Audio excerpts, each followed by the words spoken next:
Howdy everyone, this is MopBot, and welcome back to this world tour of Season 3 of the Diamond Society. This Nordic / Viking village that we have behind us has been going on through all of the season, which spanned from the beginning of 1.12 all the way to the end of 1.13, with 1.14 released earlier this week. The server will be resetting this weekend, and in fact I have only about 10 more hours left, so this may very well be the very last time that I sign on to this world. So anyway, let's go ahead and get started with this tour. Right off the bat here, we come off the boat through that nether portal with the Crown of Loki on top of it. We are on this boat that's supposed to be based off of Naglfar, which is from Norse mythology, the boat that sails during, I think during Ragnarok. I could be wrong on that, but the boat here is called Motvar in kind of like in memory, I guess you could say, of that, or as sort of an allusion to that. So we have the back of the boat over here and the front of the boat over there. We come over here onto the docks. You can see I attempted a dragon head. It turned out more like a chicken head, and I just left it because I think that is absolutely hilarious. So anyway, we come over to these docks here, and you can look up. You can see there's a lot more going on above us, but we have random blocks dotted all about to make it look busy, like some shipping has gone through. We have this chicken farm right here, this auto cooker, free for anyone that would stop by, and that chest is actually almost filled up, so we don't have a whole lot of chickens in there, and we actually have a big one grown up now. So as soon as that drops an egg, I think one of the ones up there drops an egg, that will trigger the dispenser to fire lava and then quick suck it back up, so it'll kill the chicken and it won't burn any of the drops, which is absolutely fantastic. If we continue down the staircase though, past that, you can look down here and we have, do you recognize that? That is a fish farm. And we come on through here, there's that, and down at the bottom here is where all the storage collects. And do I have anything in there right now? Hopefully not. I do not. I do at least have the fishing rod in there though, so that's at least where it needs to be. So let's go ahead back up here. Oh, missing a ladder there. And as we come back up here and we follow along the path, that's still sitting there, you will see right there we have a huge big stone monstrosity. You can kind of tell from this angle that is a hammer. It is the hammer of Thor. However, I put an M on the side for Motbot, or I guess you could say also for Motheim, the name of this village. You can see it maybe a little bit better from this angle, unless there's trees in front of it, in which case that's not going to happen. That's a combination of just some bone mealed up trees and also some custom trees around there, and that's kind of the theme that we've gone with around this whole area. So we have all the greenery going up, we got some snow there, and these trees everywhere. So like I said, let's go back up this staircase here, because the very first building that you'll see is the Watchtower, and we come out in here. It's nothing really but a staircase, and as we round it up all the way to the top, kind of a long staircase here, we went for color theme of brown, green, and red, a very common color theme that we kept throughout this. I feel like those colors go together really, really well and match the woods in the area too. You can look down, there's the ship. We've got ocean. You can see the side of the hammer from here. And Japan is actually just past that ocean line right there, so we're not too far off from that. Let's go ahead and hop back down though. Much faster to get down than it is to go back up. And if we go up the staircase here, we come to first this building right here, and you walk in the front. This is our enchanting room, library sort of building. We have a Norse room, Norse rune rather, I think for the god Tyr, I believe is what that stands for. And we have our enchanting table down here at the end. And all this kind of looks like it's an arrow, like go this way to the enchantment table. Along with, in here we have a couple of our weekend books, or like our, I guess our like second tier books, ones that still need something to be combined with. Like, you know, we got Smite 4, Fortune 2, and so forth going through. We have the rest of our books elsewhere. All of our good books are stored in another building. So if we come on up this staircase and over to the right, we have our horse stable. One of the first buildings I started playing around with a little bit new structure and started changing it up here. So we've got all skeleton horses in here. That's kind of doing its own thing. Looks like it's flying a little bit. And armor and saddles down here at the end. So anyway, if we go ahead across from that, we have the Armory, and this was actually a pretty late addition to the area. This was only a few weeks ago, if I recall correctly. Again, trying to play with some new structure things like adding shutters up there. That was totally new. Same color themes as you'll see that we used before. And you walk in here, we've got armor stands, we've got weapons. Same thing up here. A mixture of gold and iron. I was going to do it in chain, but there was no way I was going to come across that much chain armor. We even have a trident down here. That was our spare trident that didn't have any enchantments on it. And behind there, bows, arrows, whatnot, the normal things that you would expect from an armory. Coming on out there and going, oh, how can we do this? Let's go through here. There's a lot of different ways we could go right here. And we have our Hall of the Fallen, which was finished in last episode. This is where we kept all of our mob heads throughout the season, and we had quite a few going that we hadn't stuck in here up until just the last episode. And a link to that episode will be down below, by the way, and it will also be at the end of this video in a card. So we have that fountain in the middle, we have heads going all around here, and if we go up into the main area, we have a bunch more, including a creeper head there and our ender dragon down there at the end. These are kind of sorted. You know, we got fish there, we've got passive mobs right there. Neutral mobs? Passive mobs. I think passive mobs. A couple of our guardians there, our slime guys, some nether enemies, or zombie heads up there. I think those are all rabbits, parrots, so forth. So same thing going on down here. You know, we got our horses together, we've got our sheep together, player heads together, and then a couple of just ones that look like they'd be guarding the door. So anyway, let's go up here. And again, we could go so many different directions. So let's come here first. This was the very first thing that we built here. This is our storage unit. And it's also, I believe, the biggest building, if I'm not mistaken, that we have here. So coming on in here, we've got chests that we actually almost filled up. You know, I took some out of here and moved them elsewhere, but we had pretty much this whole thing filled up. We've got all of our bad books back here, by the way, and we had a lot of those. So all these ones that we got from the fishing farm, basically, you know, Riptide and Depth Strider don't go together, Sharpness and Protection don't go together, and so forth. We've got some random blocks around here, including tools, a conduit that we never used, some shulker boxes, and loads of name tags. I don't think we used a single name tag throughout the season. Also, our main trident is over here, but for some reason it's not shining like I would think it would be since it's enchanted, and also it just isn't that fun to use in my opinion. I prefer a bow.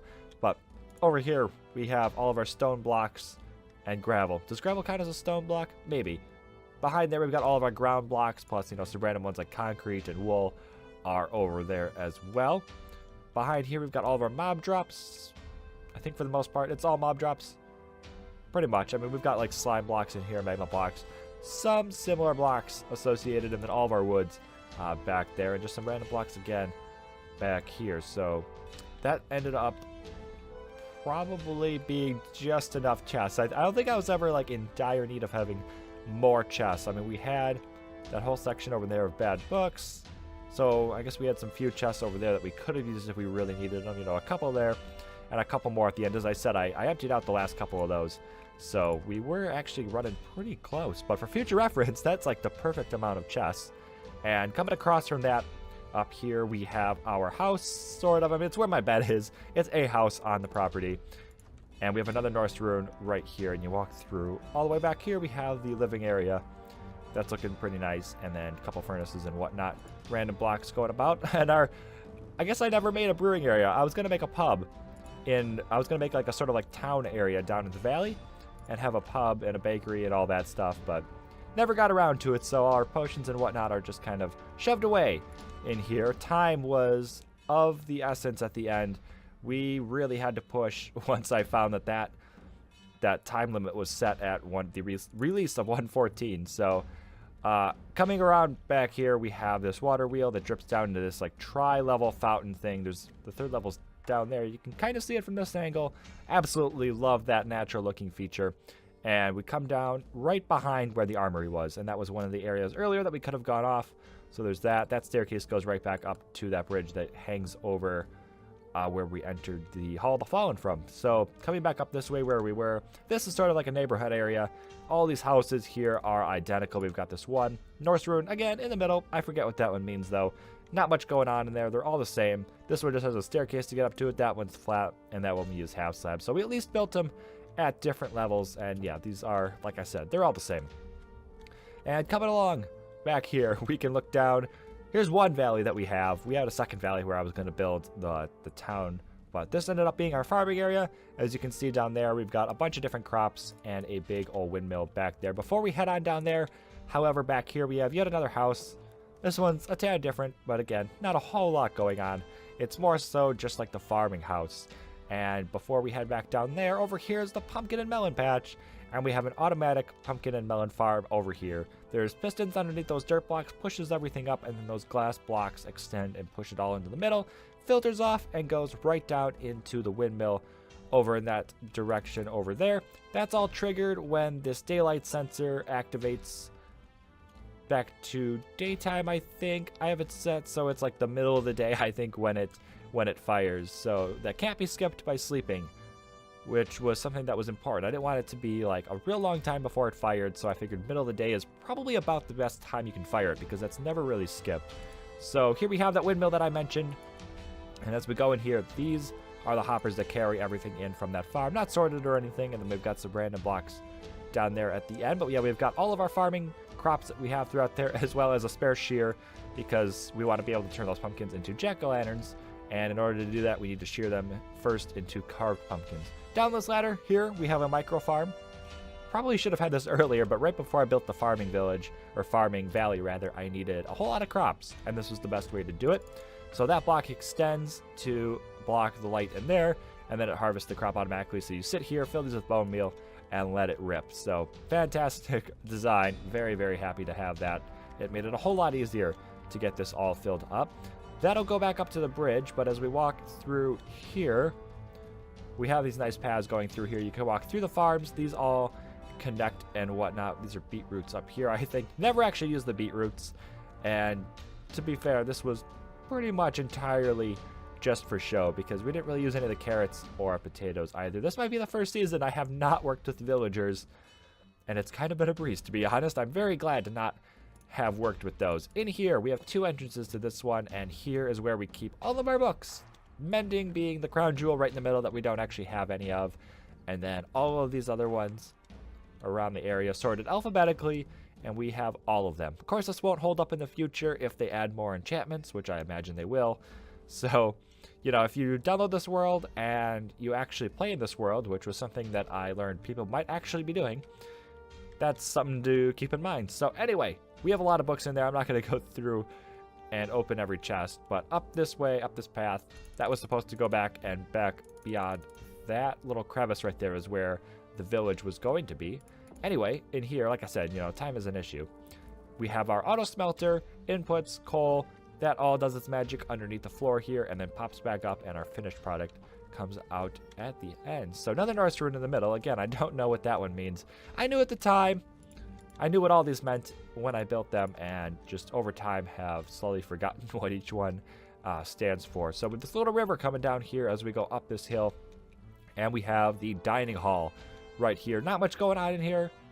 A couple of decorative chairs and a big old table and some leaves around the area. Mostly just to fill space, and in fact, we probably even could have gone back there and done a little bit more greenery like we have all in these other areas. And we come out up here, so at the end of this bridge was where we could have gone up the staircase at the end that wraps around and goes right back down to the farming valley. As you see, also, by the way, the snow up there was crazy annoying to place. There was so much going on with that here, so we had to do all these different layers and try to hide some lighting in different places so that we didn't get mob spawns. Took a long time, but it eventually did pay off. So we came up the staircase, we come over here, and that is the Nordic village complete. That was a pretty fast walkthrough, considering how much time, how much time we spent over here building everything up, getting everything ready to actually show. And anyway, if we come on through here, yeah, but having 2 full updates worth of time, that was a pretty fast walkthrough for just how much work we actually put into it. And as we come through here, we have our Nether Tunnel. So the Nether Hub is off in that direction, and you'll see that at the other end it's labeled to come down here, because when you spawn into the world, if you want to check this out, you will spawn through the center of the Nether Hub, what you want to call it. There's a portal over there anyway, and you'll see this design on the outside, so you can come on through here. Motlantis, our farming base, is off in that direction, and we'll head there shortly. Over here, we have the portal to the end portal to a portal, and down at the end we have the ink farm. So I didn't do any work at the end portal, I just built a tunnel leading up to it. But we did this. Here's the ink farm, very evil looking. I tried to use a lot of blacks, a lot of dark colors, seeing as how we get black ink from this. And I did just collect from here, because I needed a whole bunch of dark prismarine. So there's not a whole lot going on right now, but the efficiency of it is actually really, really nice. So let's go ahead and pop right back through there. Not much to see there. It's a couple of chests. You sit here in AFK, and all the squids collect and die and give you ink, which is fantastic. So following back through this tunnel here, we've got this tight little shaft, I guess you could call it, that goes off to the side, and then a ladder at the end. But of course, we're just going to drop right down because we have slime blocks at the bottom. And this, I missed the slime block. Okay, and now I've shot an ender pearl. I've not died much this season, and that would probably be the one way I would die. During the final world tour, like hours before the server ends. We come through here in the storage area at Motlantis, where we have our Guardian farm. This is going to fill up very shortly, but we look through here, and we have our industrial area for all the sorting. That was really, really fun to work with. I don't get to do that build style very often, so I really enjoy it when I get to do it. All the drops come in through here. There's hoppers behind that dark prismarine right there. Goes in through there, sorts everything off, and then chucks it into 3 different item elevators, and then dispenses it throughout here. We got crystals and fish on that side. Loads of fish, might I add. Which chest were we in? This one? Yeah, that's a lot of fish. We didn't do much AFKing here. All we really had to do was just build in the area and let everything just fly in. Like, as you can see, those guardians are spawning like crazy. Absolutely impressive rates we get from this thing. All of our shards are against this wall. I figure that's probably the one that we're going to get the most of. I think it's like a 2-to-1 ratio or something like that. So that gets the big wall. And anyway, if we come back up here, we don't need that anymore now that I think of it. Let's go ahead and drop that. We used to have a storage room in there for all of our random bits that we were using over here. So that's gone now. I'll let that despawn. Last little touch I had to make, and up here you can see we got this wild cactus thing going on here, some sugarcane along the back as well, and a huge guardian up on the ceiling. I forgot to look up right when I came through the portal. So that's there, and you can see all the guardians flowing down these paths here. Maybe I'm a little too close to the tank to get the best rates right now, but yeah, you can see some flying through there, kind of. We get fish in there sometimes too, and you see those fall down and even like swim between the cracks and land underneath. That happens occasionally. Let's go up here first, though. And we come up here, we've got these icicles hanging from the ceiling. Nothing really doing, except you can see the tanks here. Now I'm definitely too close to see them spawn. There's the top of the Guardian. And anyway, we have this elevator as well. So we got an up and a down. And if we go up, we end up on the top. This was, again, something I was going to build. Going to build a villager trading hall up here. Ran out of time once again. If we had all the time in the world, this place would have been absolutely incredible. But yeah, we made do with what time we had. Looking across here, though, we have a sugarcane farm. And there's something floating back there. Is that a reed? It is. It is a piece of sugarcane back there. So it's not 100% lossless, but it is pretty good. And for how many plants we have in there, I'm not in the least bit satisfied. So least bit unsatisfied, I should say. And a bunch of sugarcane in there. That was the very final thing that we did over here. So haven't actually AFK'd for any of that. Should have, again, built that earlier. It's these farms that I started building at the end mostly for fun. So cactus on this side, as you probably noticed when we came up that staircase back there.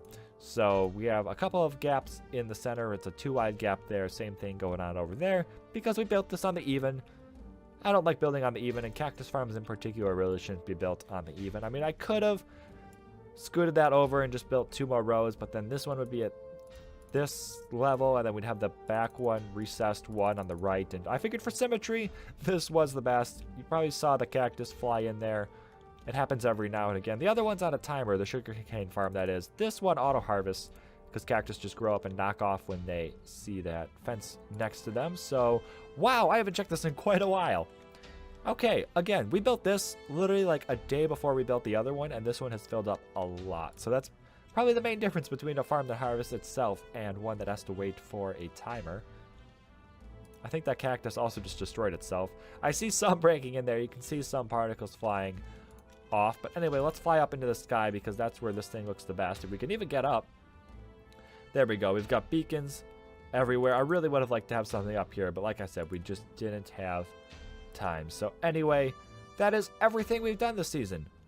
Hopefully y'all have enjoyed. Go ahead and check out the rest of the season. I'll leave a link also to the playlist down below.